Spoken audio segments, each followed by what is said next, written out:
Many of these businessmen became what people started calling robber barons, men who became enormously successful, often with unscrupulous means. The reality is that among them there's a wide variety of methods and levels of success and levels of honesty. Take Jay Gould. Didn't have any particular ethics in building up his railroad empire. His goal was to control as much track as possible. Who cares what people are shipping or what they're shipping it on? They have to be able to ship it on the railroad tracks. And he will begin a nationwide railroad system. Commodore Vanderbilt will also make his fortune in the railroads, more honestly than Gould. John D. Rockefeller will consolidate the petroleum industry because he'll use railroads to gain a monopoly on oil because they will ship only his oil. He also implements a system called vertical integration. It means that he owns and then controls every step of the oil industry. Because there are so many new managers and other levels of medium levels of people, it's not just owners and laborers any longer, most of this work got spread out all over the map. Vertical integration means that from top to bottom, everybody ultimately will answer to John D. Rockefeller. And then there is an excellent example, and that's Andrew Carnegie, who will create America's steel industry. He also personifies the rags to riches ideal for many of the American people. Arrives in the United States as a poor Scottish immigrant, dies as the wealthiest man in the world. He arrived in New York City in 1848 when he was 13 with his family. By the time he is 15, his family is successful, and Carnegie has applied his native intelligence, his strong drive, and his good people skills to very personal success. He started work as a bobbin boy in a textile factory. Then he became a bookkeeper. Then he began working in a telegraph office. By 1852, he was the best telegrapher in all of Pittsburgh. He's hired by a man named Tom Scott, who was the supervisor of Pennsylvania's railroad system. And with Scott's guidance over the next 12 years or so, Carnegie began investing. And when he left Scott's employ, he was wealthy enough to plan rather than having to work. And what he knows the railroads need more than anything else is steel. And he will build a steel industry from scratch by employing his youth and his contacts. He's always informed about what goes on in his company, but he relied on all those trained experts in the field to make decisions. Now, look, if all these guys are going to college now and coming out with MBAs, I might as well rely on them on the ground to make all these business decisions.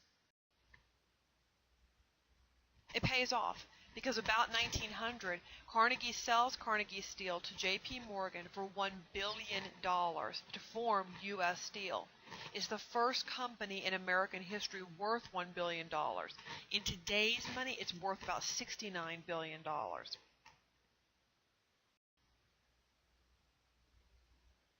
All this innovation is made real by brains and by ambition and by sweat.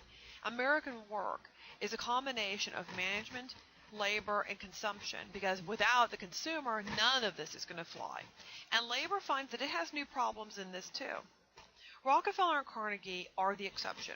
Most Americans are not starving. It's not like there's nothing but the very rich and the very poor. But most people don't really have the rags to riches experience either. All this booming economy does increase the standard of living nationwide, but it also increases the income gap. There's another clue right there about the changes in this period. Before this, there had always been people who were wealthy, people who maybe were middling, and people who were poor. That had been this case. But the level of wealth wasn't measured by how much money was in your wallet. It was measured by how much land you had, or how much stock you owned, or how many cattle you had. People had money. Money was in circulation. But for the first time, this has become a cash-based economy. And this is why we talk about things like an income gap, the fact that you can measure your income or your class by the dollar signs behind your name. That is something new. When you look at the chart like this is from 1890, you get a sense of how all of this is spread out across American society. About 86% of all American wealth was owned by a relatively small number of people. The wealthiest Americans made something like $50,000 a year. That's about $1 million in today's money. Then there is, say, the middling, what we would call the middle class, and class is a very fluid relative term, but middle, they made something like $500 to $5,000. That's about $13,000 to $130,000 a year now. And then, equal to the middle class in terms of their numbers, were the people who were considered poor, who made under $500 a year. But what hinged all these people together was mutual dependence. Owners and managers know they depend upon labor in coal mines, in ironworks, and steel mills as a collective, but they also know that those individuals are not irreplaceable. In any time, at any given day, there are shiploads, literally shiploads of people arriving on American shores who are very happy to take those jobs from someone who no longer wants one. So labor realizes that it must act as a collective if it wants to help the individuals within it. And the ideology and the policy that's governing industry is efficiency with scientific management, pioneered by a man named Frederick Taylor. The resulting system is called Taylorism. The goal is to create the most production in the least amount of time possible. And Taylor reasoned that you could accomplish this by breaking any task into the simplest parts and then assigning a person to each part. Taylor tried this out on himself by getting dressed, tying his shoes, brushing his teeth, buttering his toast. I am not kidding. He actually took absolutely any task and broke it into the simplest number of parts. The theory is that you could increase efficiency so much that then it would increase profits and income. That would increase leisure time, which would increase the standard of living, and this would be nationwide and industry-wide. The reality, though, is that managers will only increase workloads to fill up this extra time, and they start demanding minimums because they know that workers are able to reach them.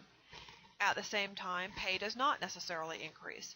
Working conditions do not improve. And in this period, working conditions is not, I wish I had an extra vacation day. Working conditions is, I'd like my arm not chopped off in machinery.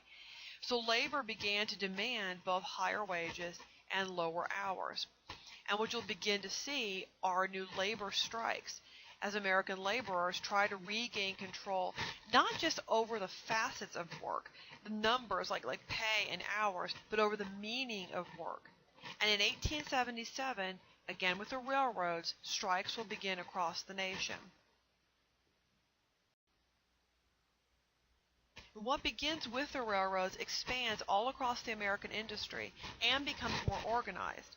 And one caution here, too, again, one of these, as you're seeing the world we live in emerge in front of your eyes cautions, is that this is the very beginning of a labor movement. This is not modern labor unions, what we would call big labor, with lots of political clout, lots of money, lots of organization. These are relatively small bodies trying to figure out if this is the best way to improve that relationship with owners and improve the relationship to their work. And in this period, we see two main labor organizations emerge. One is the Knights of Labor, led by Terence Powderly. Begins in 1869, just 4 years after the end of the Civil War, and it grows very quickly. By 1886, it has over 700,000 members nationwide. And part of the reason for that is that the Knights of Labor was open to every laborer of any skill level and any job. That's both a strength and a weakness. The strength is obvious because it increases their numbers, which is a good thing for them. The weakness is that it limits their bargaining power. Because if the Knights of Labor is made up of, say, both skilled and unskilled laborers, as a collective in terms of numbers, that's good, but as a collective in terms of bargaining power, not so much, because most of those are going to be unskilled laborers. Unskilled labor is very easy to replace, which doesn't give them a lot of bargaining power. In 1885, the Knights of Labor launches a strike against Jay Gould, and they win a temporary victory. I mean, Gould not really in this to win it. This is something new. He's thinking, okay, they're just upset by something, so whatever. That increases their membership dramatically because they're like, okay, see, clearly this works. But Powderly himself is losing power because he's not in favor of these strikes. So the Knights of Labor decides it's going to strike against Gould a second time. This time there is no victory because Gould is ready for a fight. So Powderly ultimately sits down and talks with Gould, and they come to an agreement. But that agreement is not written down. Now that may seem strange to us in an age of where you sign and write down absolutely everything, but not necessarily to them. I mean, this is the 1880s. This is still a time when a gentleman's agreement matters, when a handshake is enough. So the Knights of Labor goes back to work, and Gould reneges on that unspoken contract. At this point, a series of violent strikes sweeps across the nation. Eventually, troops are called in to quell the violence. Property has been destroyed. Strikers destroyed locomotives, which was the most expensive part of any train. Many people were killed. As a result, the Knights of Labor loses national sympathy, and Powderly is pushed out of the organization. In fact, violence is a linchpin in directing national sympathies. As long as strikes are peaceful and there is no physical destruction, no one killed or hurt, most of the nation's sympathy tends to lie with the strikers, with the workers. As soon as it becomes violent or destructive, then the nation's sympathy lies with the people who are controlling that violence. One of the best examples of that is the Haymarket Square riots in Chicago. In May of 1886, workers and police got into a fight. There were calls for revenge, and so people meet at Haymarket Square and a riot breaks out. The police connect the riot to the Knights of Labor and they blame Powderly for it. So the Chicago Police Department shows up at the end of a day. By this time there's only stragglers around in the square. Someone, and these someones are always lost to history, throws a bomb. By this time we are not talking about rocks and snowballs or little firecrackers. It's an actual bomb. Police open fire. Chaos ensues. By the time all this is over, a number of people have been killed. There's been a lot of destruction. When the trials that follow, several people are tried and convicted. Several people are hanged. A few people are pardoned. And the Knights of Labor basically self-destructs. Its membership falls off to almost nothing, and it's essentially dead as an organization by 1890. It is right about this time that a second major organization emerges, the American Federation of Labor, or the AFL, led by Samuel Gompers. Gompers founds the AFL in 1886. Gompers is not like Powderly. He is a very fiery, very coarse man, but the AFL also is not an ideological or a political organization. Gompers says we need to work with management. The reality is this is what industry is like. Working against it does not help at all. So to achieve concrete goals like fair wages and improved conditions, he focused on negotiation. He also made the AFL more exclusive. It was open only to skilled laborers. That gives them more bargaining power because skilled labor is much harder to replace than unskilled. And he made this shift for a couple of reasons. Gompers learned from the experience of the Knights of Labor that the business is going to be prepared for these strikes now, that if things turn violent, troops will be called in to put down the strikes.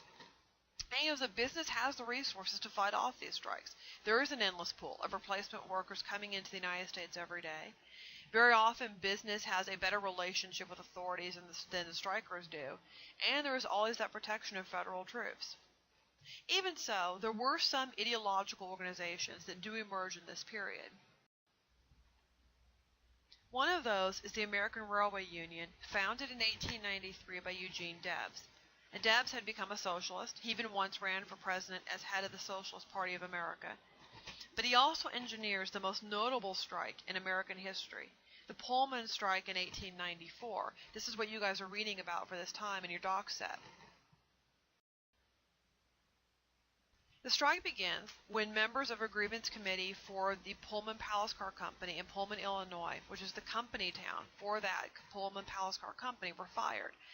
The workers then flock into Debs' American Railway Union just about the time that Debs is attempting to organize all railway labor. The union workers, now on strike, stop handling any Pullman railway car.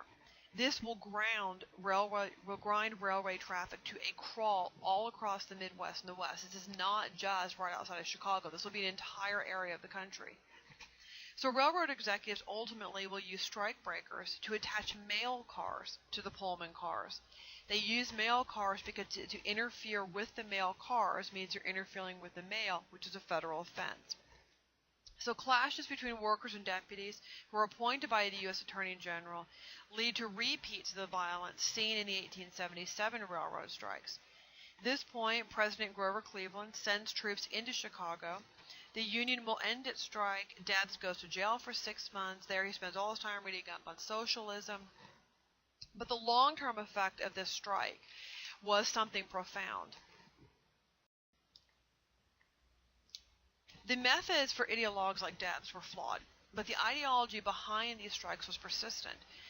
Labor concerns were linked to concerns about democracy. because business seemed to control government, at least how it appeared to them. Corruption was not uncommon, and so there was a growing fear of bureaucracy among the American people. But at the same time, Americans fear labor violence and all the possible anarchy. In the last few years, all they've seen are riots in public squares, destroyed railroad tracks, and people being killed. So at the turn of the century, favor still lies in the hands of business, but this new breed of professional managers is concerned with regulating both labor and business. And this is the foundation for the business policies that we will see emerge in the 20th century.